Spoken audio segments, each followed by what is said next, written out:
هي ملة مرقت من الإيمان كسهم يمرق من يد الفرسان، كفر وزندقة وفسق فجران ومحبة للآل يا إخواني، قاموا بتحريف الكتاب وحرفوا دين النبي الهاشم العدناني، سبوا خليلة أحمد وحبيبه يا ويلهم من غضبة الديان. السلام عليكم ورحمة الله وبركاته. أيها الأحبة في الله، اليوم سأحدثكم عن النصيرية. فرقة النصيرية تزعم وتدعي أن الإله تعالى الله عز وجل عن قولهم حل في علي رضي الله تعالى عنه وأرضاه، ويحبون أن يسمون بالعلويين هم في الحقيقة اسمهم العلي إلهيين، المؤلهين لعلي رضي الله تعالى عنه وأرضاه.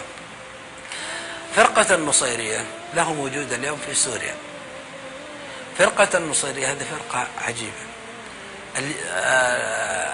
كانت النصيرية وكان الدروز وكان الناصريين وكان كلهم أسسوا حزب البعث القومي العربي الاشتراكي في سوريا، لكن استطاعت النصيرية أن تسيطر على هذا الحزب، حزب البعث كاملا.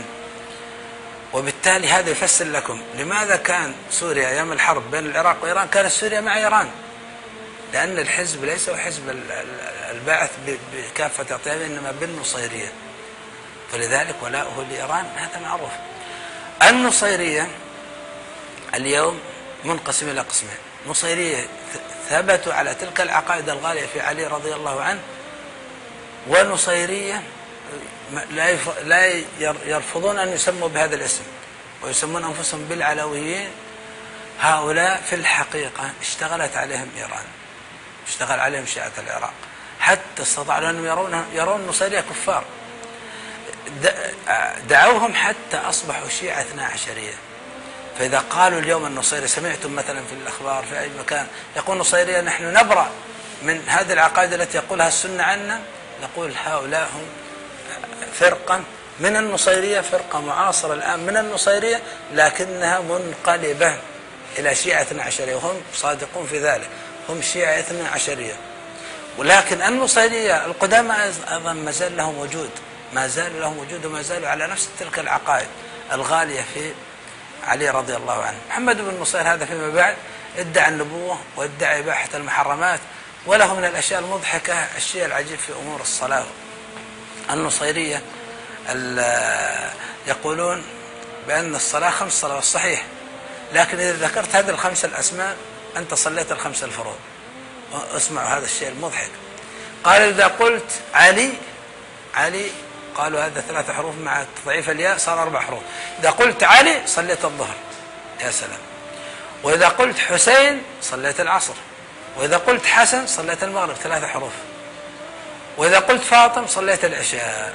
طيب كيف صلي الفجر؟ قالوا قل محسن.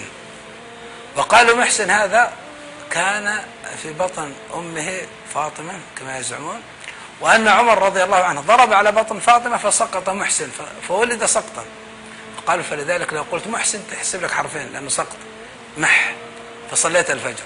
انظروا لهذا التلاعب بهذا الدين وبهذا. هؤلاء النصيرية على مدى تاريخ منذ أن ظهر النصيرية وهم يساعدون أعداء الإسلام من يهود من نصارى على أهل الإسلام. هذا ذكر عنه شيخ الإسلام ابن تيمية وذكر غيره هذا الأمر وهو معروف عنهم. والنصيرية اليوم يعني المشهورين اليوم هم في الحقيقة منقلبون إلى شيعة 12.